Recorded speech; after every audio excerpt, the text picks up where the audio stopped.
창세기 백문백답 75번째 시간 창조에 대한 다양한 해석구 성경론 제2부 성경의 영감설.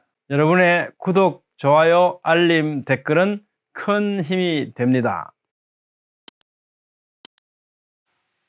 안녕하세요. 김홍석입니다. 오늘은 75번째 시간이고요. 창조에 대한 다양한 해석 9번째 시간입니다. 성경론의 성경 영감설에 대해서 살펴보겠습니다. 성경의 영감설, 아마도 여러분들께서는 성경 영감설이라는 표현을 들어보셨을 겁니다. 그런데 제가 경험한 바로는요, 많은 그리스도인들이 성경의 축자적 영감설을 기계적 영감설로 오해하고 계시다는 것을 발견하게 되었습니다. 기계적 영감설이란 뭐냐면요, 그저 무조건 하나님께서 불러주신 대로 받아 적었다는 것을 의미합니다. 축자 영감설은 이런 의미가 아닌데 그럼에도 불구하고 많은 분들이 이런 식으로 오해를 하고 계신다는 겁니다.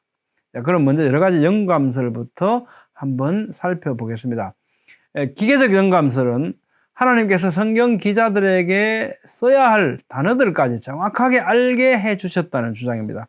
성경의 일부분은 그러한 부분도 있죠. 하지만 성경 전체가 이렇지 않습니다. 인간 저자에 따라서 문체나 단어들의 사용이 매우 다양하다는 걸 우리는 알 수 있죠.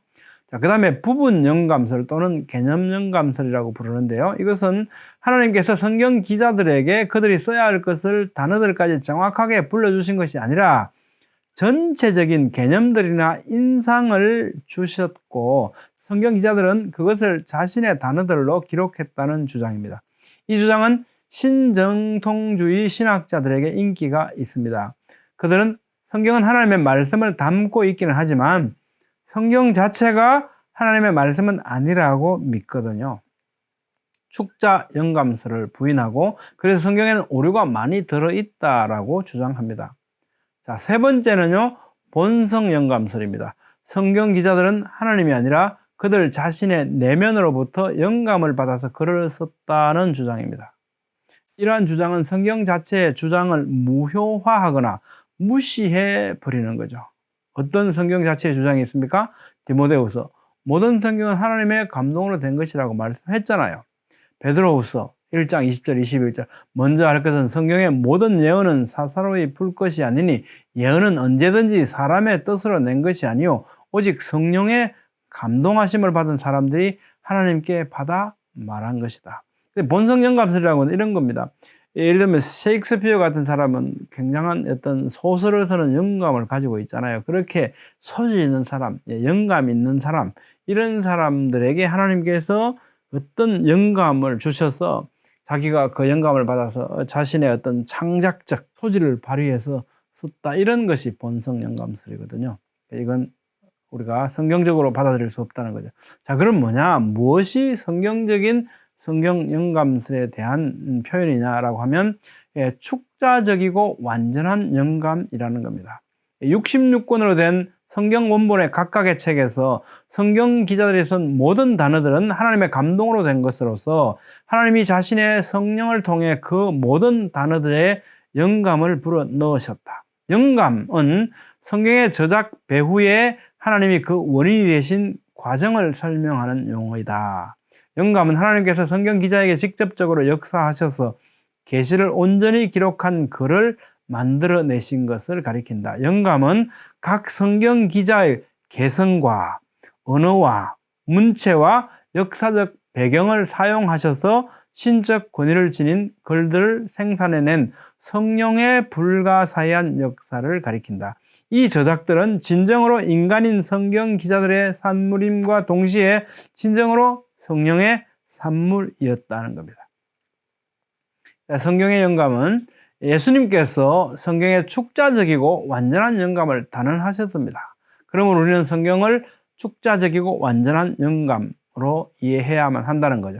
마태복음 5장 18절, 천지가 없어지기 전에는 율법의 1.1획도 결코 없어지지 아니하고 다 이루리라고 말씀하셨잖아요, 예수님께서.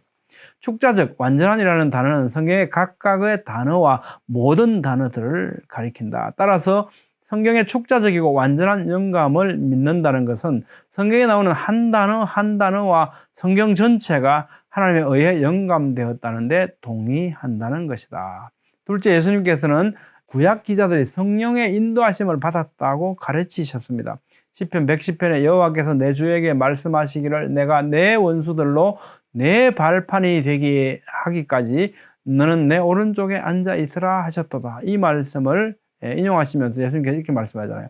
시편 110편 말씀 인용하시면서 다윗이 성령으로 말하였다고 말씀하시거든요. 마가복음 12장 36절, 그죠? 다윗이 성령에 감동되어 친히 말하되 주께서 내 주께 이르시되, 그러면서 시편 110편을 말씀하시지 않습니까? 이것은 다윗이 성령에 감동되어서 한 말이다 라고 말씀하셨습니다. 예수님께서는 신약의 영감성을 확정해 주십니다. 예수님께서 사도들이 하나도 오류 없이 신약을 잘 기록할 수 있게 하실 것을 약속하신 말씀이 요한복음 14장 26절과 16장 14절 말씀에 드러납니다. 보혜사 곧 아버지께서 내 이름으로 보내실 성령 그가 너희에게 모든 것을 가르치시고 내가 너희에게 말한 모든 것을 생각나게 하시리라. 그러니까 기자들의 이렇게 사도들의 기억력이 잘못돼서 잘못된 오류가 있을 수 있는데 그렇게 하지 않도록, 오류에 빠지지 않도록 어떻게 해요? 성령 그가 너희에게 모든 것을 가르치시고 모든 것을 생각나게 하실 것이라고 약속하셨거든요. 요한복음 16장 14절에 그가 내 영광을 나타내니 내 것을 가지고 너희에게 알리겠습니다. 다 성령께서 알려주셔서 신약 기자들이 잘못 기록되지 않도록 하셨다는 겁니다. 구약 기자들은 성령이 자신의 글을 인도하고 계심을 의식했다는 것을 알 수 있는데요. 사무엘하 21장 1에서 3절을 보면 여호와의 영이 나를 통하여 말씀하시며 그의 말씀이 내 혀에 있도다. 이스라엘의 하나님의 말씀하시며 이렇게 말하잖아요. 자, 다섯 번째, 사도들과 그 동료들도 구약 기자들이 성령의 인도하심을 받았다고 가르쳤습니다. 사도행전 1장 16절 형제들아 성령이 다윗의 입을 통하여 예수 잡는 자들의 길잡이가 된 유다를 가리켜 미리 말씀하신 성경이 응하였으니 마땅하도다. 성령이 다윗의 입을 통하여라고 말하잖아요. 사도행전 4장 25절 26절에서 다윗의 입을 의탁하사 성령으로 말씀하시기를, 또 28장에서도요. 성령이 선지자 이사야로 너희 조상에게 말씀하신 것이 옳도다. 그러니까 이사야의 말이 아니고 어떻게 해요? 선지자 이사야에게 어떻게 해요? 성령이 그렇게 말씀하게 하셨다는 거죠. 그래서 구약 성경은 하나님의 말씀이다라는 겁니다. 여섯 번째, 신약 성경의 기자들은 자신들이 성경을 쓰고 있음을 인식하고 있었다는 겁니다. 바울은 고린도인들에게 자신의 편지가 자신의 말이 아니고 주님의 명령임을 강조하고 있죠. 만일 누구든지 자기를 선지자나 혹은 신령한 자를 생각하거든 내가 너희에게 편지하는 이 글이 주의 명령인 줄 알라. 바울의 가르침은 하나님의 직접적인 계시에 의해 주어졌다고 말합니다. 갈라디아서 1장 11절 12절이죠. 이는 내가 사람에게서 배운 것도 아니요 오직 예수 그리스도의 계시로 말미암은 것이다 라고 말합니다. 바울의 가르침은 또 하나님의 명령이었고 따라서 오류가 전혀 없었다라고 말합니다. 데살로니가전서 4장 2절 우리가 주 예수로 말미암아 너희에게 무슨 명령으로 준 것을 너희가 아느냐. 우리 말이 아니다. 살전 또 4장 15절 우리가 주의 말씀으로 너희에게 이것을 말하노니 이렇게 말하고요. 또 바울의 가르침은 초대교회에서 하나님의 말씀으로 인정되었다는 것을 알 수 있습니다. 데살로니가전서 2장 13절 말씀 이러므로 우리가 하나님께 끊임없이 감사함은 너희가 우리에게 들은 바 하나님의 말씀을 받을 때에 사람의 말로 받지 아니하고 하나님의 말씀으로 받음이니 진실로 그러하도다. 이 말씀이 또한 너희 믿는 자 가운데서 역사하느니라. 그렇죠? 초대교회에서 바울의 말씀을 하나님의 말씀으로 이렇게 인정하고 받고 있습니다. 또 신약 기자들은 서로의 글을 영감받은 것으로 인정했다는 것을 알 수 있습니다.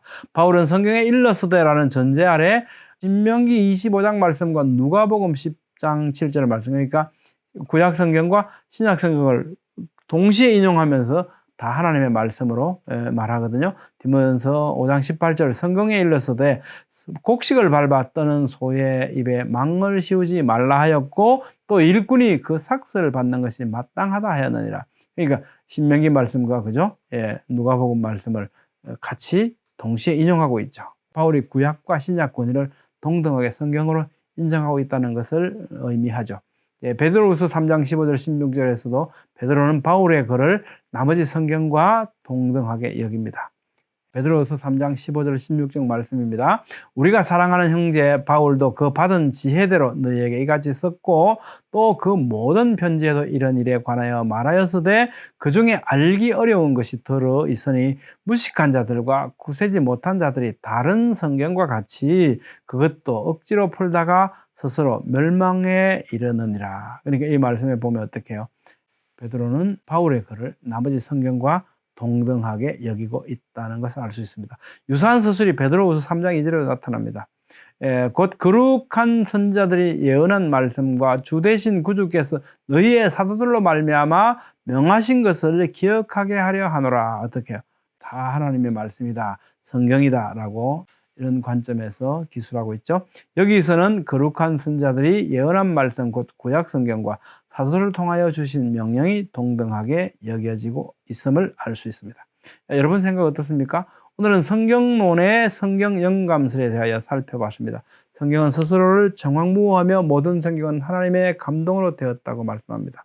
저는 성경에 근거한 이러한 올바른 성경관이 우리가 구원 얻는 성경적 믿음의 근본이라고 생각합니다. 다음 시간에는 삼위일체 하나님에 대해서 살펴보겠습니다. 감사합니다.